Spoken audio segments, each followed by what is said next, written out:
faith in God. Mahalaga po na maintindihan natin ang bagay ito kasi ito po yung nagbibigay sa atin talaga ng fundamental grounds in our faith, in our Christian walk. Maraming nagsasabi with regards for Christianity, ng Christianity is just lifting your hands, coming to the church, doing Bible study. Yun lang po yung Christianismo. No. Christianity is having a personal relationship to our Lord. It's not just more on rituals. Rituals is, yan po yung inintroduce sa atin ng mga religion. Diba? Kailangan gawin ito, kailangan itaas ito, ikampay. Yun po kasi yung rituals. But in a Christianity, the biblical Christianity, the Bible introduced us to have faith in God. And that is a personal choice. Kaya nga, kung tatanungin ko po kayo, kung meron kayong faith kay Lord ngayon, kayo rin ang makakasagot niyan eh. Amen mo ba? Kasi bakit? Hindi pwede lokohin ang sarili niyo na may faith kay Lord, pero in your mind, in the back of your mind, kalokohan itong religion na ito. So it's up to you na makakaunawa, nakakatagot talaga may faith kay Lord. And that should be manifest in your action. Diba? Kasi kailangan tutumbasan yan ng galaw. Hindi pwedeng may faith ka, pero wala naman ebidensya. Kung korte pag-uusapan natin, talo na po kayo. Talo na po tayo. Diba? Sinasabi mo may faith ka, pero wala namang ebidensya, talo po yung kanyang kaso. Kailangan, faith should have evidence. And many people in the Bible, just like Moses, just like Abraham, Joseph, those are the classic example of faith, or the man of faith. Then in spite of those tremendous, painful situations na nagdaan nila, they stand up in the gap, and at the end of the day, they shouted that God is with you. So yun po. Kaya nga mahalaga na maintindihan natin ang pananampalataya. So having faith in God, faith is not just a vibe. Para bang feeling ko, gusto kong mag-church yata ngayon. Parang ganun ba, di ba? Parang feeling ko today, gusto kong mag-pray. It's just a vibe. Di ba feeling yan? But it's just a lifestyle. Kasi ang pananampalataya ay isang klase ng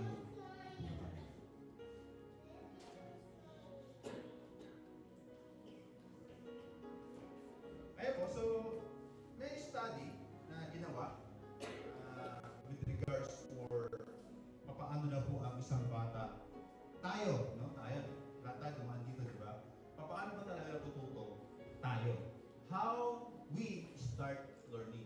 Study shows that an infant prenatal or around 25 weeks growth, the fetus begin to hear muffled sounds from the external environment, especially the mother's womb. So ilang buwan na yung 25 weeks? 3 months? No. 6 months na ba, no? So from that stage, nagsisimula ng ma-activate yung hearing ability ng sanggol sa tinapunan ng nanay. And sabi doon, the auditory process is, ito po yung tawag ng mga expert, auditory process, yeah, is often described as what the brain does with what the ears hear. It includes a wide range of functions such as recognizing different sound. Kumbaga, because of this hearing, auditory hearing process, nai-distinguish mo tuloy yung tunog ng ibon at yung tunog ng bayawak. Di ba? Di ba? Di ba? Tama ba? Di ba? Di pwede lahat bayawak. Di ba? So through this process, nai-distinguish mo tuloy yung tunog ng tao at yung tunog ng monkey. Di ba? So huwag kayo tumingin sa tabi niyo. So because of the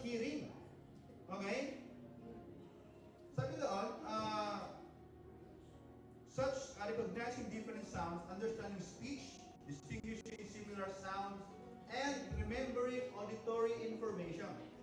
In infants, auditory processing is foundational to learning on how to speak, understand language, and respond to environment cues. So nagsisimula pala ang learning sa pamamagitan ng pagdinig. Kaya yung mga tao ay makinig, tingnan mo, hindi natututo sa buhay. Tama? Sabi na nga, huwag nang uminom. Pag mag-drive ka, umiinom pa rin. Ay, ito rin, disgrasya. Ayaw makinig. But, usually sa Pilipinas, bawal magtapon ng basura. Doon yung sa damo ka na basura. Diba? Hindi nakikinig. Sinabi naman ng pag-red, huwag nang dumiretso. Dumiretso pa rin. Isa yan sa mga ugal ng mga Pilipino na minsan, hindi ko rin maintindihan ba't ginagawa natin. No? Kaya siguro minsan yung ating bansa, until now, hirap umunlad. Kasi bakit? Ang daming ayaw makinig. Sabi mo sa katabi, makinig ka na. Mga sa kote, makinig ka na. Ayan. So, why deafness can affect speech? If a child cannot speak and is deaf from birth, the inability to speak can be linked to their deafness. This because speech development generally relies on the ability to hear and process sound. Kaya may mga batang yung pipi, no? Ang problema talaga is since pinanganak sila, wala silang naririnig na sounds. Kaya walang ma-process yung brain nila at wala silang masalita.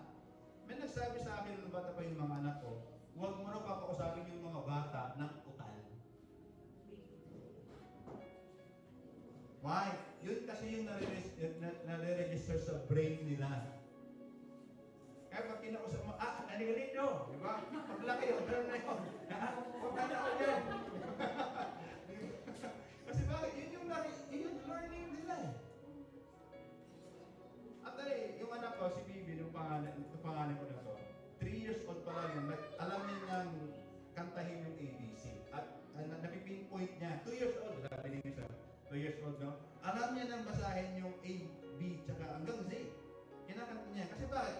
Nung bata pa yan, ang ginawa ko dyan, nakabili kami ng isang set na ABC. Meron pa kaming tawag doon sa CD. Araw-araw po yan, pinapatuto ko lang yan. Especially every morning. Kasi nga, I believe in the power of hearing. So, nagagawa yung kanta yung ABC at the age of 2 years old. Then, dumating po yung kaibigan ng pastor. Kaibigan ng pastor. From Marikina, I think si Pastor Jobert sa Baguio. Paranaque yan. May anak din siyang 2 lalaki. So, ako naman, siyempre, yung anak ko kaya nang mag-ABC. Kaya niya kantahin. Ito matindi. Yung anak niya, na lalaking panganay, kinanta yung ABC na pabaliktad. Oh, grabe.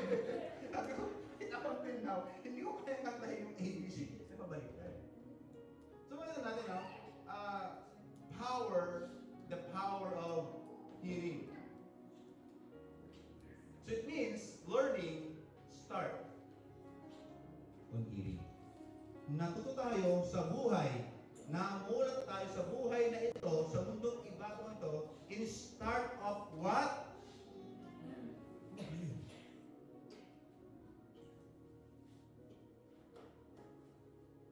So, if you can speak about God, very fun sa spiritual, no? If you can speak about God, it means you don't hear Him. For when the heart is truly touched by His voice, the mouth cannot remain silent. Kaya may testimony kayo. Diba? Nanuro na nga siya tinginan. Sino ba? Diba? Tinuro talaga. Wala kayong magawa. Tinuro kayo. So, pag totoong meron kang narinig sa Diyos, hindi ka rin pwede hindi magsalita. Because the voice of God is powerful. Lahat excited punta ng church. Lahat excited sa devotion ng praise and worship team. Lahat excited sa mga gawain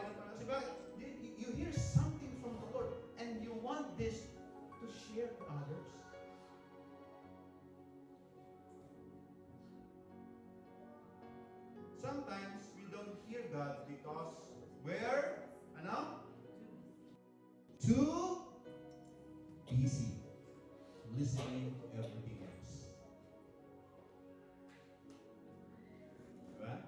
The voice of responsibility, the voice of stress, no? The voice of budgeting your money, no? The voice of your future.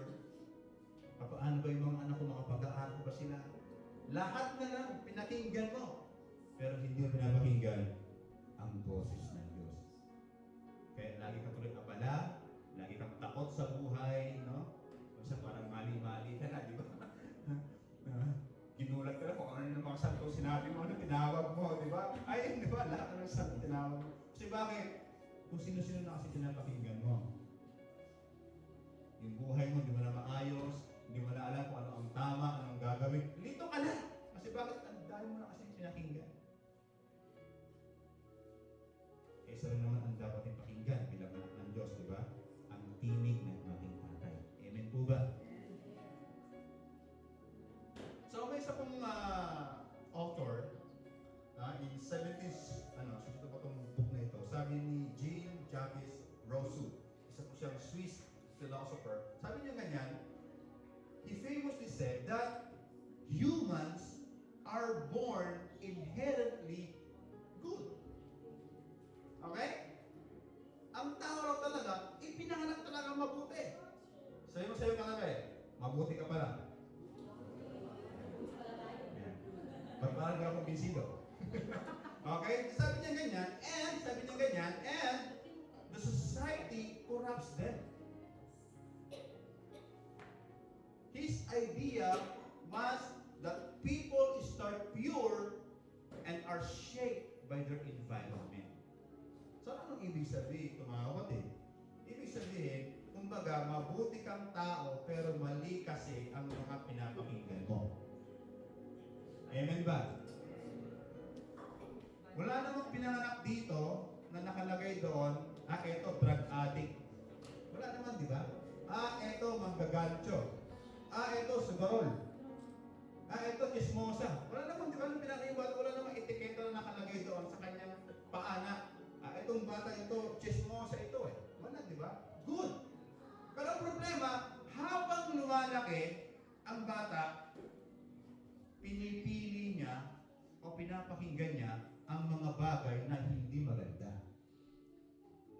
He and she shaped by his or environment. Ito yung naging problema na ngayon. So ano ang ibig sabihin? Good man choose bad things. Kaya maraming tao mabuti, pero dahil doon sa mga napapakinggan niya sa paligid, napakinggan niya ang mga bagay na masama. Wala naman. Bata na pinanganak na nag-yosi agad Di ba? O umiinom ng Red Horse. Wala naman, di ba? Nung lumaki lang, may nakita siya, may napakinggan siya, ginaya niya. Pare, pag pala nag-yosi ka, brusko ang dating mo. Di ba? Medyo nag-vape ka pala, medyo parang astig ka, cool. Sino nagsabi? Sige nga, sino nagsabi nun? Wala, di ba? So it's just the influence of the bad environment.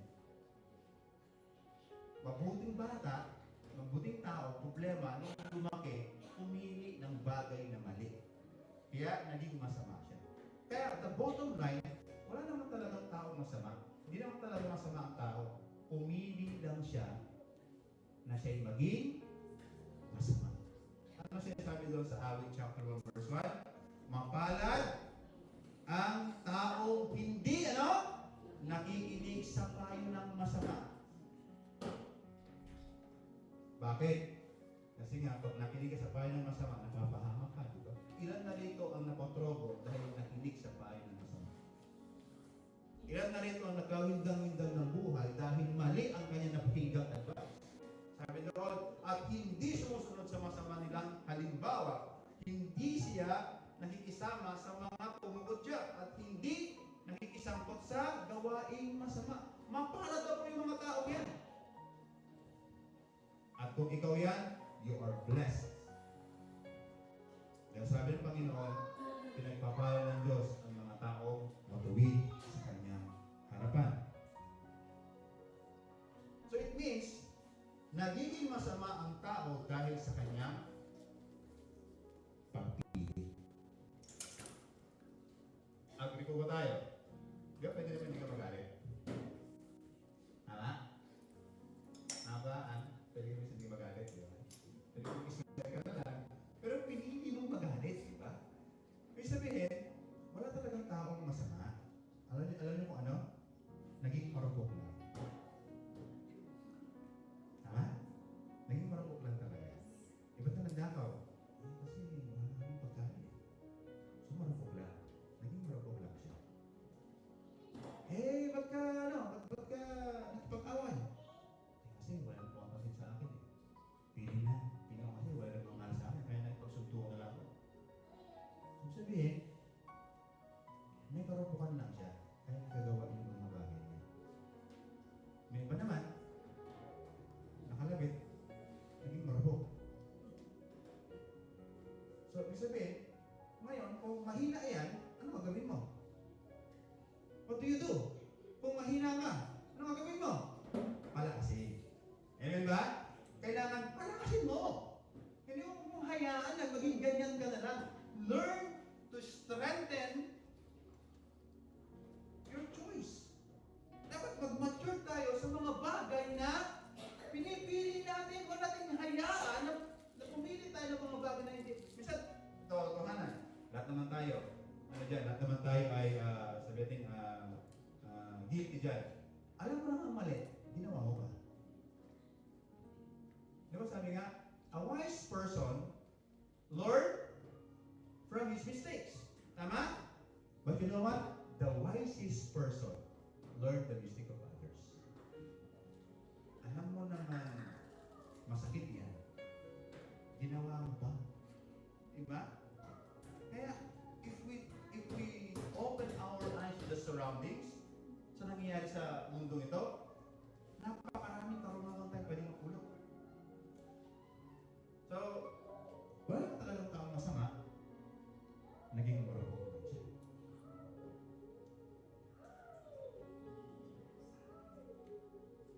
No one is born bad. Hindi mga kabahanan eh. Tama ba?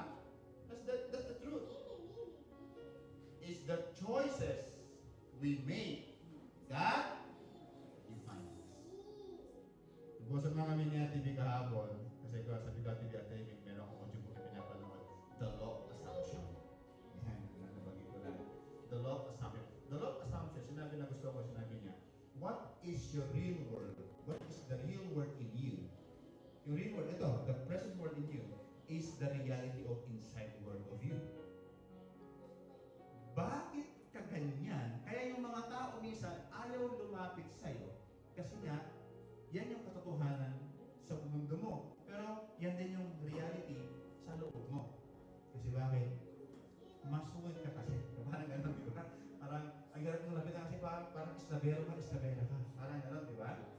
So, nagmamatch kung ano yung assumption ng outside world to your inside world. Yan yung sabi ng audio. Sabi ko, oo nga, ano? Kaya minsan may mga taong ang hirap nilang lapitan, ang hirap nilang pakisamaan. Kasi nga, there's something struggle inside of them na na-assume yun na outside world. Sabi ko, yes, tama. And the problem is, because of the inside world is not good, the chances are to choose a bad world. Kaya maraming tao, lalo na papalay sa Panginoon dahil sa kanilang pagpili na hindi magandang bagay. Kaya sabihin mo sa sarili mo ngayon, pipili na ako ng tama. Sabihin natin, pipili na ako ng tama. Hindi ko pa tayo nadadala sa ating buhay. Di ba mga kapatid, ha? Hindi pa tayo nadadala sa ating buhay. Babalik na si Lord. Pumili na tayo ng tama sa atin. Be matured now to your way of thinking and the way na pumili ka ng mga bagay sa buhay mo. Maging mature na tayo. Huwag na tayo magpaka-immature. Amen? Pabebe. Wala pabebe. Tama na yun. Ayan. Saan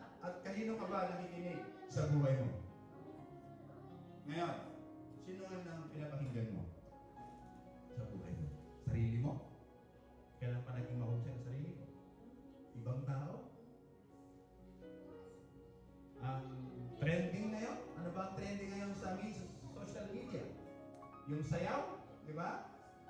Ha? Ano ba? Ano ba pinapakinggan natin? Si Vice Ganda? Ha? Sino mga idol ni Vice Ganda? Maraming mga Pilipino na masyadong kay Vice Ganda eh. Ano pinapakinggan sa ating buhay? Remember, what you hear is what you learn. Kaya kung mali ang napapakinggan mo, minsan yun din ang mga bagay na natututunan natin. Kaya maganda, pakinggan natin ang mga bagay na tama. Amen? Kasi pag tama ang iyong ginawa, tama rin ang iyong resulta. Kaya tama si Cristo, sabi niya ganyan, walang, para malaman mo ang puno, tignan mo ang bunga, tignan mo ang puno. Amen? Ganun din ang buhay Kristiyano. Totoo lang, yan ay isang Kristiyano, meron niyang Kristo, namumunga yan ng buhay Kristiyano. Ano sabi ng Bible? Matthew chapter 13 verse 4 sabi, enter through the narrow gates. For wide is the gate and broad is the road that leads to destruction. Ito kasi madaling piliin to eh. Wala kasi effortless kasi ang dumaan sa isang malawak na lugar, na gate. At marami ito ang dumadaan, sabi ng Bible. But, sabi niya ganyan, but small is the gate and narrow the road that leads to life and only a few find it.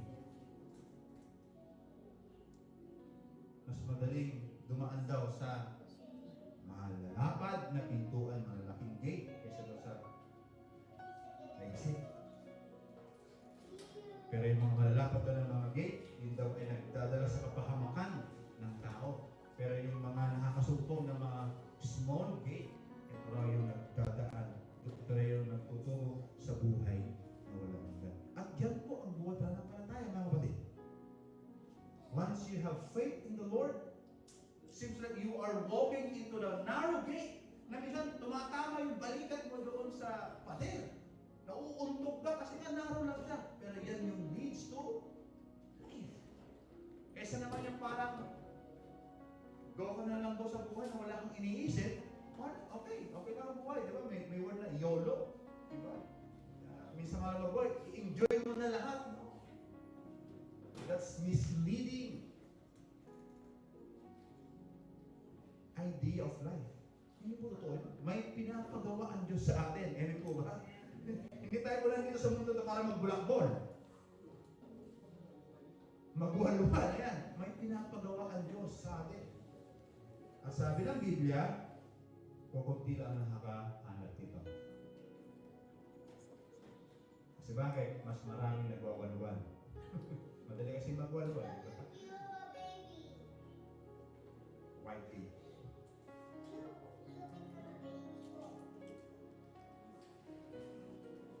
Ito po, sabi ng Bible,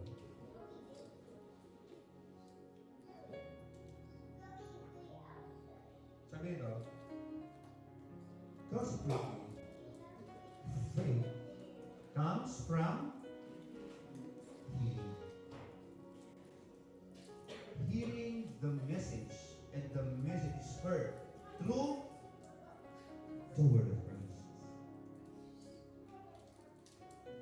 Kung meron ka mga pakinggan na ngayon sa buhay mo, dapat pakinggan na natin ang salita ng Diyos. Kasi bakit? Sabi nito, ang pananampalataya ay nagsisimula daw sa pakikinig ng salita ng Diyos.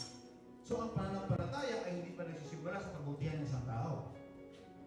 Tama? Ang pananampalataya pala ay hindi nagsisimula sa isang religious movement. Tama? Ang pananampalataya pala ay hindi nagsisimula sa kayamanan ng tao. Ang pananampalataya pala ay hindi pala nagsisimula sa pagiging kasapi ng isang organisasyon. Kundi sinasabi ng Biblia, malinaw na malinaw, ang pananampalataya ay nagsisimula sa pakikinig. Pakikinig ng ano? Salita ni Kristo.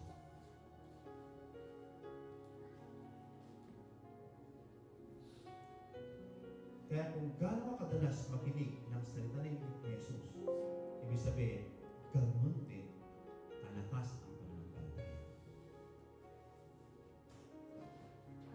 The way you're hearing to the Word of God defines the power of your faith. Kaya kung hindi ka narinig ng Word of God, wala kang faith. Wala kang pananampalataya. You are just assuming that you have faith. Ang tawag yan is a blind faith. Akala mo pananampalataya ka, pero ito, wala. Diba? Wala kang narinig.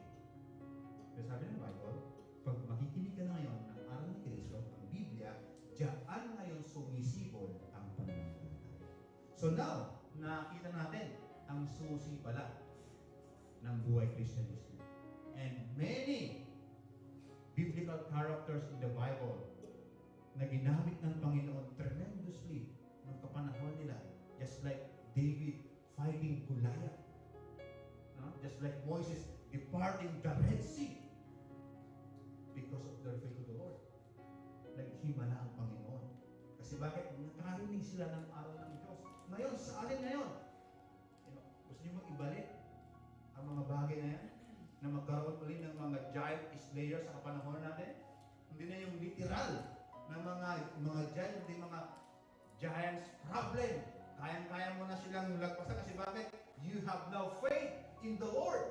Kaya mo na ngayong hawiin ang mga problema sa buhay. Why? Because you have now faith in the Lord. Ang problema mga kapatid, hindi na tayo makakinig ng salita ng Diyos.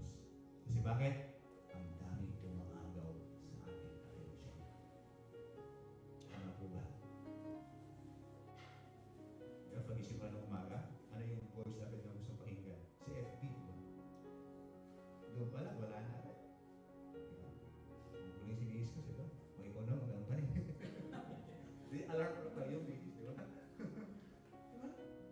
Ay, sa unang pagmukha ng mata mo, wala na agad ang salita ng Panginoon. Iba na agad pinaginggan. Kaya yung buong hapon mo, papaano na? Eh, what is that is repetition for the past 1 week, 1 month, in 1 year, in 5 years. Ang tanong ko, ano na ang pananampalataya mo? Kaya pala ngayon, nagkaroon ng problema. Kaya pala ngayon, nagkaroon ng buhay mo. Kaya pala ngayon, hindi mo naman alam kung saan ka pupunta. Kasi bakit? You lose now the ground of your faith. Why? Because you don't even hear the word of the Lord. You know what the good news? You know the good news? You are here right now. And you can now go back to your Abba. Balik na tayo mga kapatid. God is just waiting us. Kung iniwan mong Panginoon, si Lord hindi ka niya iiwan. He's still waiting. Di ba? Si Lord hindi po siya nangiin dyan. Hinihintay ka niya lang bumalik. Amen ba? Balik po tayo sa Diyos. Ano man yung meron tayo sa buhay, ano man yung napagdaanan mo, ano man yung mga sabihin, napakarami mong kasalanan, balik ka kay Lord. Mahal ka ng Diyos. He will never condemn you if you come to Him with a humble heart. Mahal ka ng Diyos. Minsan yung kaaway lang naman ang nagsasabi sa atin, ganyan. Siya lang ang nagpapasama ng ating imahe, pero sa paningin ng Diyos, gusto niyang bumalik tayo. Ngayon, pag hindi tayo babalik, paano kayo matutulungan? Hindi ka mag-desisyon na bumalik ulit at pakinggan na kanyang salita. Paano kanyang matutulungan niyo? You have the choice. You have the will to do that. And then you give sa Panginoon. Yung gift ng pagpili. Kaya simula ngayon, tandaan natin, makinig na tayo ng aral ng salita ng Panginoon. Amen po ba? So, ayon sa verse na yan, nagmumula ang faith sa magitan ng pakikinig. So, in Jewish culture, hearing was closely associated with obedience. So, kung isang Hudyo, pag sinabi mong, hear the word of the Lord, automatically, sila ay sumusunod. Kasi nga, yan ay nakabatay doon sa as seen in Shema. Yung Shema nila is Deuteronomy chapter 4, chapter 6, verse 4, sabi doon, which begin with, Hear, O Israel. Sinasabi nila yan sa kanilang synagogue to remind God's people that they need to obey the word of the Lord. Dinideclare po yan. Let us quote it in Mark chapter 12, verse 29, sabi Jesus replied, the most important commandment is this, Listen, O Israel, the Lord our God is the one and only. Para siya sabi dito, sundin natin ang nag-iisang Diyos lamang. Yan yun. When they say hear, automatically, I share it with obedience. So in Romans chapter 10:17, the word ako, in Greek, yung word na hearing, properly hearing, use of inner or spiritual, that hearing that goes with receiving faith from God. Example, spiritual hearing or discerning God's voice. Ginamit itong word na hearing in English para, ibig sabihin, to discern, to understand the voice of God. Kaya tama yung pagkakasabi that hearing comes from the word of Christ. Ibig sabihin, when you hear the word of the Lord, you need to understand, you need to discern the voice of God. Hindi yung tinatawag na physical hearing na parang ngayon. Nahihiling niyo ako, narinig niyo ako, that's the physical. No, there's deeper on that. When you hear the word of the Lord, tignan mo, Lord, ano ba ang sinasabi mo sa iyong banal na kasulatan? How about you pray? You meditate. Ano yung bilin ng Panginoon kay Joshua? In order for them to stay in the promised land. Prior na i-conquer nila. Maliwanag yung bilin ng Panginoon. Joshua chapter 1, verse 8. Ano sabi doon? Joshua, diliin mo, araw at gabi, ang salitang ito, at ikaw ay giginhawa at magtatagumpay. In order to Joshua to remain conqueror in the promised land, kailangan alam niya, discern niya, naiintindihan niya ang kalooban ng Diyos. Kaya araw at gabi. Can you imagine, you are a general, tapos, imbis na you are thinking about the tactics, no, military combat, paano sugurin ang kaaway, paano, then ginagawa ni Joshua, kayong mga general ko, let's meditate the word of the Lord. Yun ang kanilang tactics. No? Hindi ko pa paano sugurin ang kanilang mga kaaway, no? Hindi.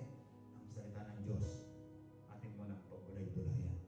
Umaga at gabi.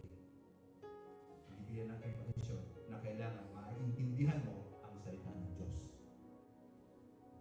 Because hearing start of learning. Because if you hear the word of the Lord, pag wala ka naiintindihan sa ng Panginoon, ibig sabihin, hindi na rin tayo matututo sa ating pananampalataya. Amen po ba? Kaya many people, many Christians heard that they are Christian before, masigasig sila sa gawain, nakikita mo, naglilingkod sila, nakikita mo kung anong ginagawa, tumutulong sila, but they lost their track in their path along the way. Kasi bakit? Nawala na yung kanilang pakikinig sa salita ng Diyos. Nagpakalayo na sila sa gusto nila. At pinahinggan nila yung kanilang mga sarili, yung tawag ng sanlibutan. Yun na yung ginawa nila. They lost now their track in their spiritual path.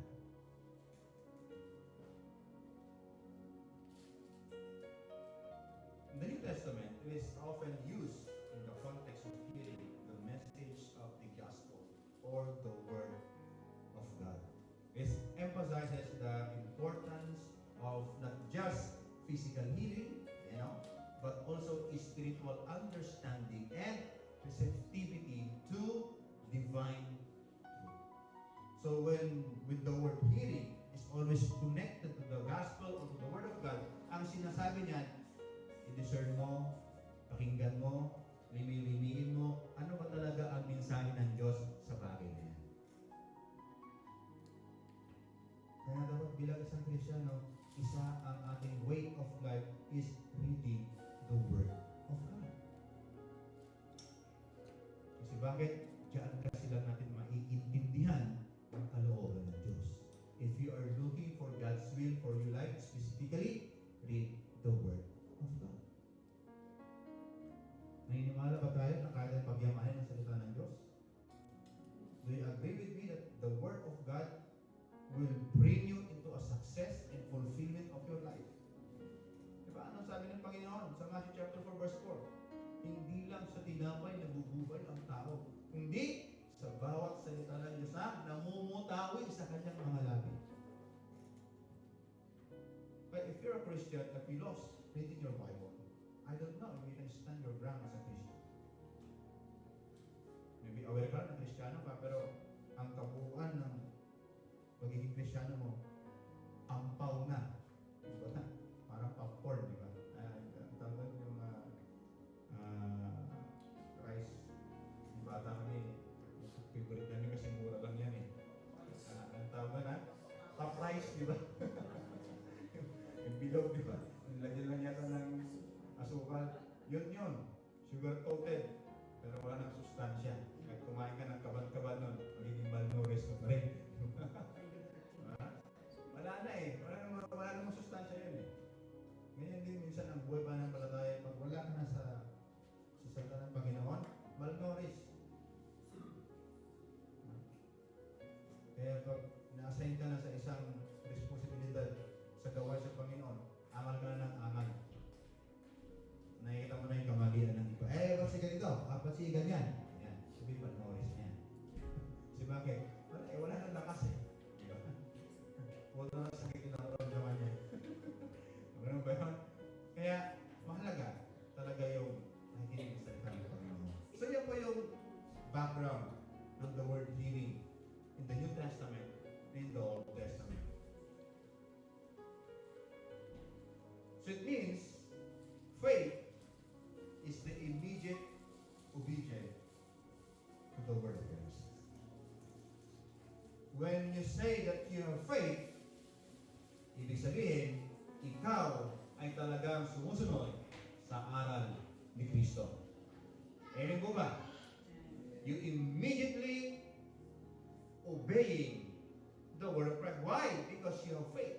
Because faith comes from hearing the word of God. Nung naintindihan mo ang salita ng Diyos, ikaw ay nag-response through faith.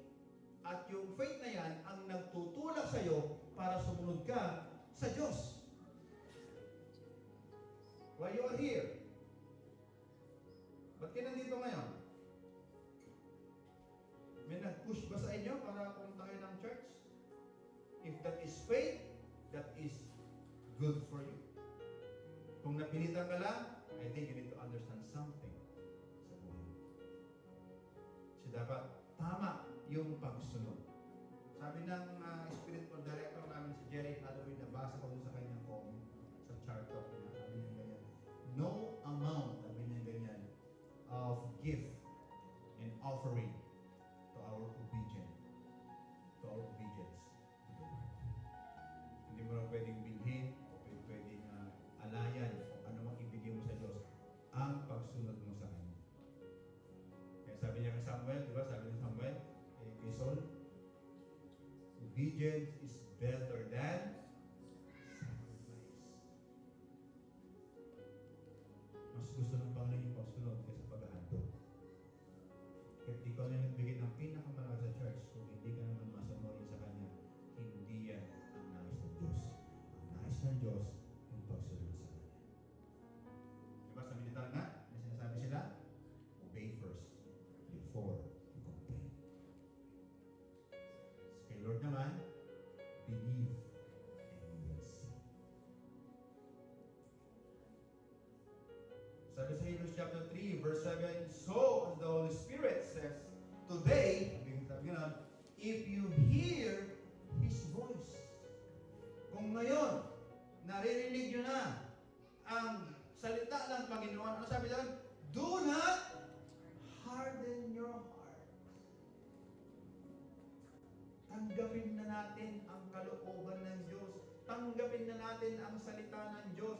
isabuhay na natin ang salita ng Panginoon, huwag na tayong magmatigas. Ano ba yung pinagmamalaki ng usapan ng Diyos? Ha? Ako din? Meron ba? Sometimes it's hard for us to obey in the will of the Lord. Kailangan natin matutunan at tanggapin ang kalooban ng Diyos. Kaya sabi ng Bible, kung narinig mo na ngayon, huwag mo nang matigasin ang puso.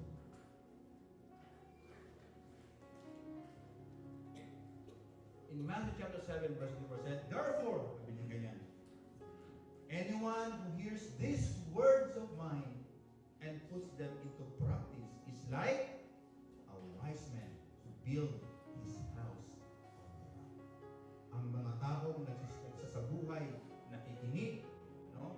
Lumalakad sa kalooban ng Panginoon ay parang isa raw bahay na natayo sa isang batuhan. And the continuity of this story is a person who does not build his house on the rock but in the sand.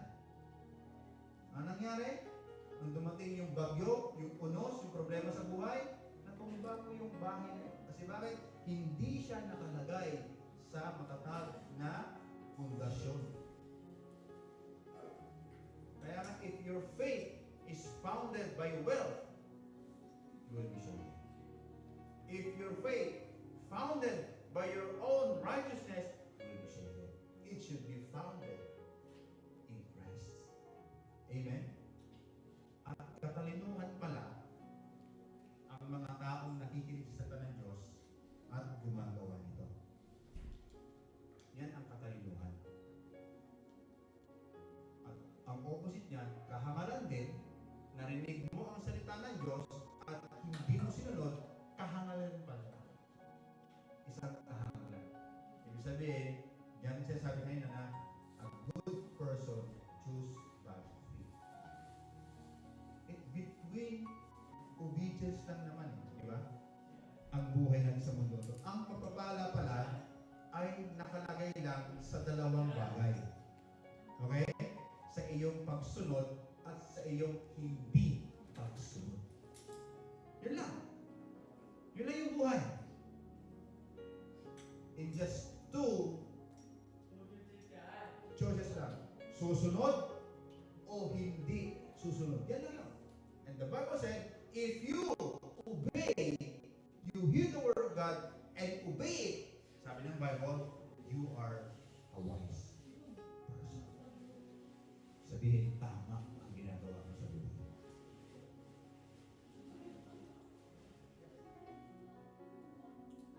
Faith is not about trying hard. Okay? Yung trying hard na kailangan ako yung pinakamaaga sa church. Ako dapat talaga lagi yung yung pinakamagaling pumorma. Yung mga trying hard ba? Ako dapat lagi yung nagbabalik sa church. Everything ginawa mo na. Kasi ba, yun daw yung faith. No. Faith is not about trying hard. It's about, listening well to the word of Christ. Kasi nga, faith comes from hearing, not from trying hard.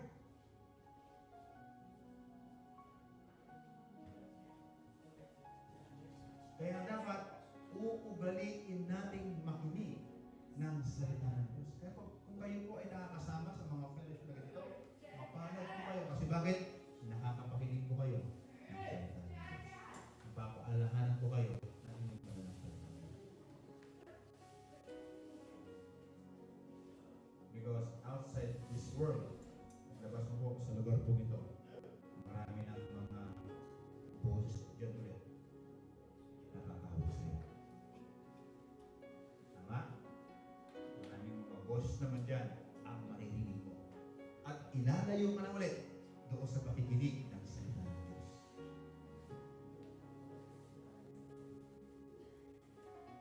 Bakit?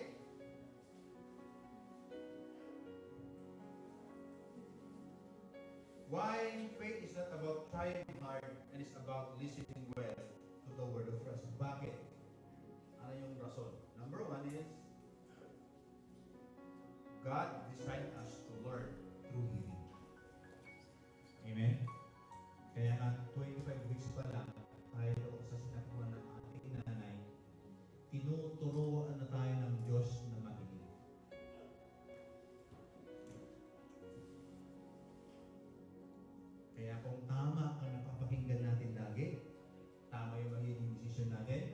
magbabago ang ating buhay. Maraming mga tao, gusto nila masolve yung kanilang problema. Ang problema naman, ayaw nila magbago. Paano masolve? Diba? So, ang tagal ng problema to. Halos 2 years na, hindi ko masolve. Ang tanong ko, ano na binabago mo sa sarili mo para masolve yung problema mo? Wala. Eh, di wala pagbabago.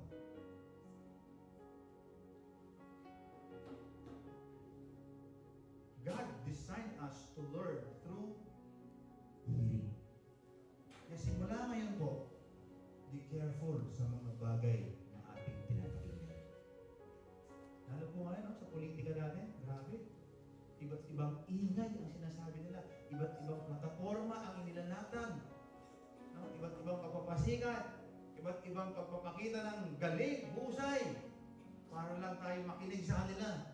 Pero alam naman natin, sa mga karamihan na nanuklok sa ating gobyerno, ay wala namang nagawa sa pagbabago ng Pilipinas.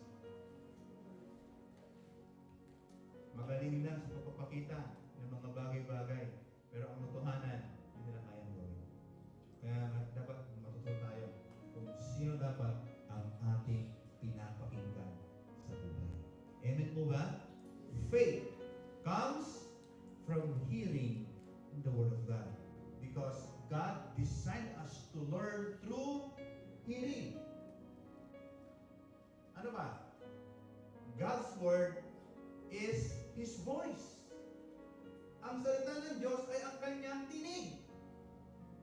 And listening is the appropriate tool para maintindihan mo ang salita ng Diyos.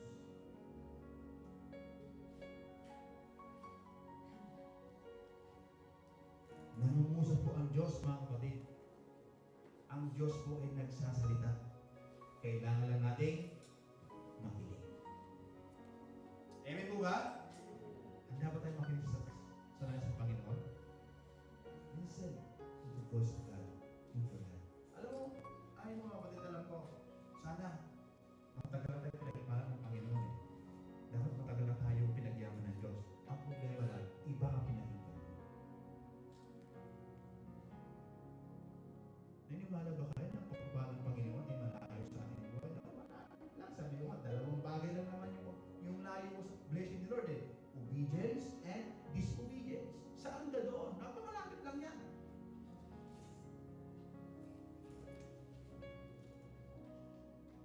Eh dapat, para manatili tayo sa pagsunod sa kalooban ng Panginoon, tayo ay matuto, makinig ng kanyang salita.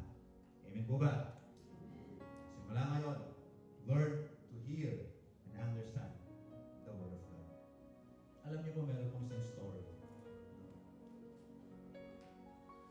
Seaman. Sapos ang seaman na Christian.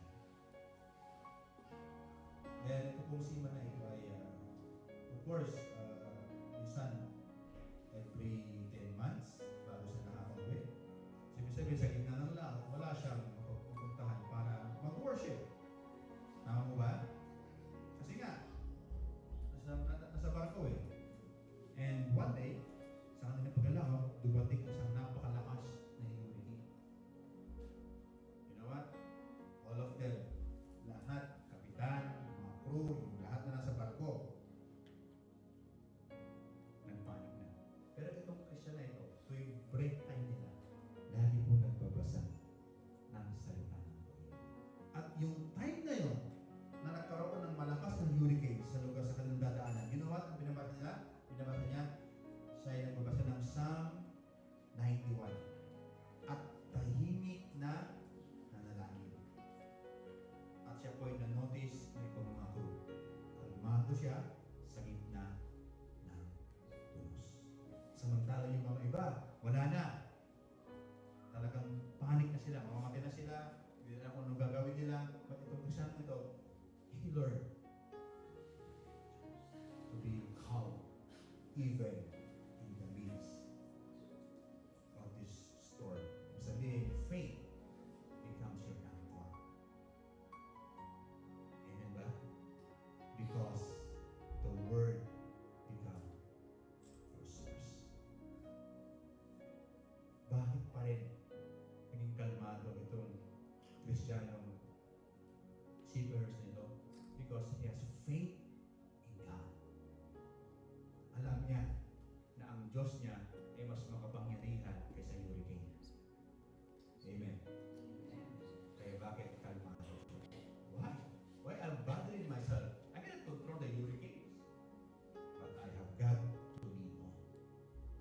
Yan dapat ang buhay ng isang Kristiyan. Lord, ang dami kong problema. Ba't ko yung problema mga bata? I have got a miracle worker, a promise keeper God. Nasa isang ihip lang ng Diyos, pwedeng mahawi ng lahat kong problema at dinadala sa buhay. Di ba yun naman talaga yung goal natin? Magkaroon tayo ng kapayapaan, kasiyahan, mahahanap mo yan sa iyong pananampalataya sa Diyos. Amen po ba? Alam niyo po, may dalawang tanim. Ito, nasabi ko na noon to. Ulitin ko lang ulit. Parang nireveal lang sa akin na kailangan ko gawin gusto. May dalawang tanim. Ano ba kaiba ng kamote at ampalaya? Yung kamoting bahing ang tawagin. Kasi dalawang kamote sa Pilipinas. May kahoy, no? At may bahing. So, lilinawin ko kamoting bahing. Yung gumagapa. Di ba? At ampalaya. Ano na po pagkakaiba?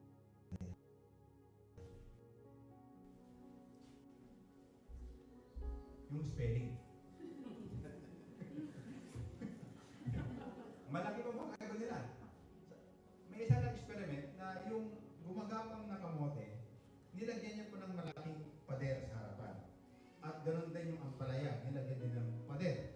Alam niyo po, after 3 days, yung kamote lumihis. Yung ampalaya umakyat. Dapat ang Kristiyano parang ampalaya. Amen ba? Mapait ka sa simula, pero umaakyat ka ng gabundok na problema. Amen po ba? Yan dapat. Hindi yung problema, lihis. Maraming kinakatakutan niya sa buhay. Kaya mga ayaw makompront yan eh. Yun yung mga tao na pag nakompront mo, nagwawala yan. Bakit hindi ako, hindi ako? Kasi bakit? Sa loob niya kasi, maraming kinakatakutan. Sabihan mo lang yung tatakbo sa'yo. Sa Ilocano, arsagit. Tawag namin dyan. Diba dyan? Diba? Arsagit tawag namin dyan. Arsagit yung man. Ha? Pero yung mga taong buo ang loob, buo yung faith kay Lord, kahit anong ibato mo dyan, wala yan. Bakit? Parang palataya yan, may kapangyarihan yan eh. Para gawin yung nais ng Panginoon. Unshakable yan. Kaya, be an ampalaya. Matamis ka nga, takot ka naman. Diba? Kasi at least mapait ka na, pero lumalabag ka naman. Mas maganda yan, di ba? So, hindi pala palakasan natin. Paramihan ng nakinig sa salita ng Diyos. So, ang source ng faith ay walang iba kundi si Jesus. That's the object of our faith. Walang iba. That's why our faith is not a blinded faith. Na parang, nandito lang tayo, basta may Diyos din gano'n. Sure yung ating faith na si Jesus ang ating object of faith. Malinaw ko yan. Walang iba. Kaya ang ating pananampalataya ay makapangyarihan sa bagay. Ang ating Panginoon, namatay siya at nabuhay siyang ulit. At malapit na po siyang dumating ating parapan ng Panginoon. Sige po, hallelujah! Kapatid, malapit ang dumating sa Jesus.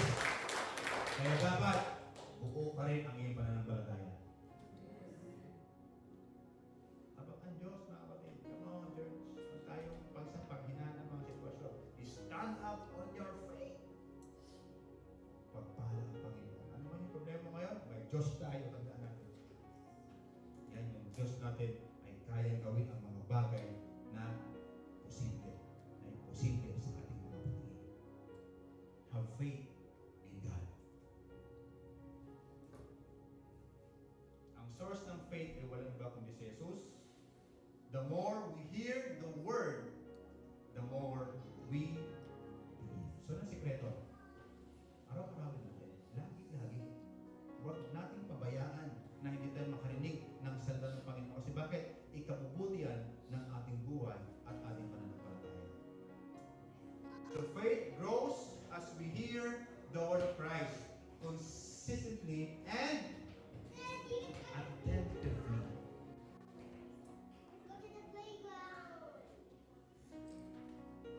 ay consistent, attentive, lalago ang ating pananampalataya. At ang ating pananampalataya, meron niyang magagandang bunga sa ating buhay. So ano yung challenge?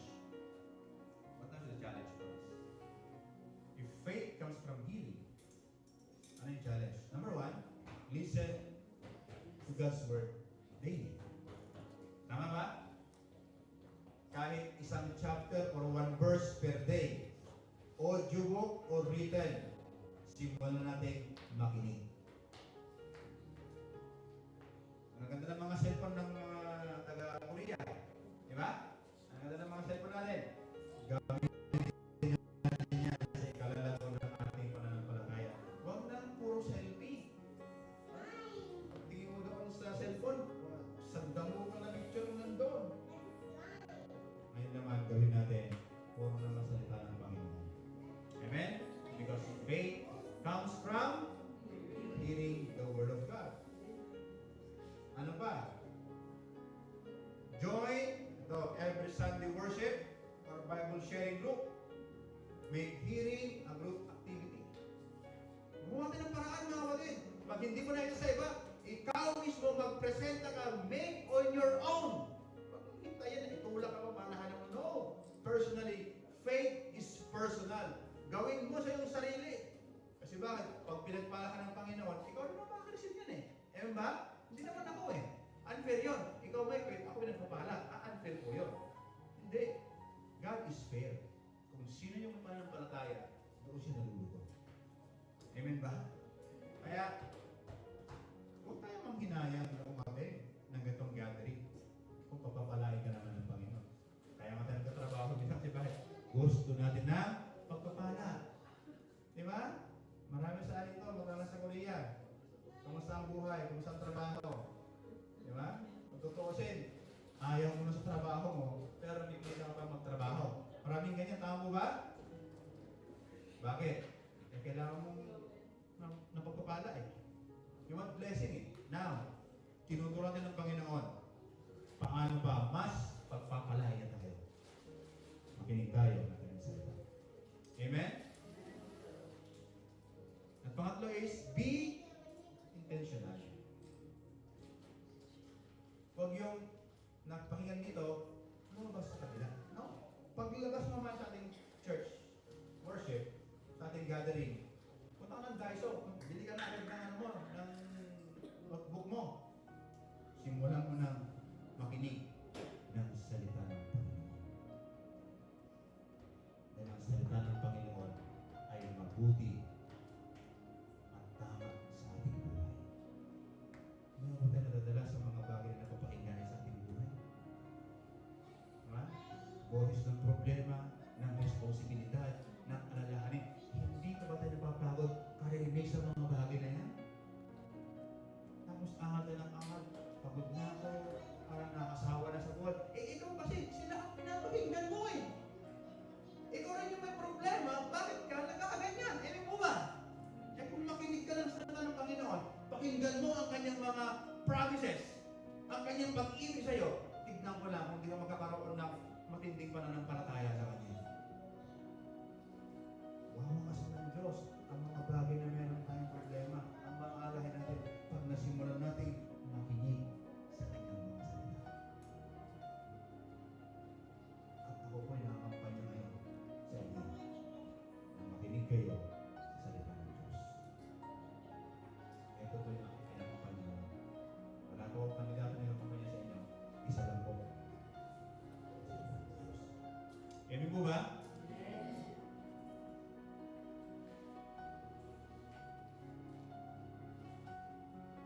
Faith is like a plant. Sabi, hindi mo kailangang pilitin siyang lumaki basta bigyan mo ng sunlight and tubig araw-araw dahil lang mo siyang lumaki. Okay? Pwes kayo sa sarili mo na gawin araw-araw yung mga malulupit na panalangin. Just enough.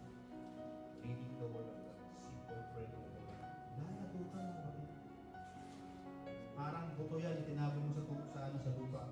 Na pag naarawan, nalagyan ng tamang tubig, sikat ng araw, kusa po siyang tumutulong. The same with our faith. Amen po ba? In the same way, kapag araw-araw mong narinig ang Word of God, natural na lalalim ang pananampalataya. Now, we know the secret. The next is the challenge. Yung implementasyon ng narinig mo. At ikaw na ang gagawa mo. Amen po ba? So, faith is not a switch you turn on. Is a seed that you grow every time you hear the voice of Christ. Kung gusto mong lumalim ang pananalig mo, simulan mo sa pakikinig. Pakikinig ng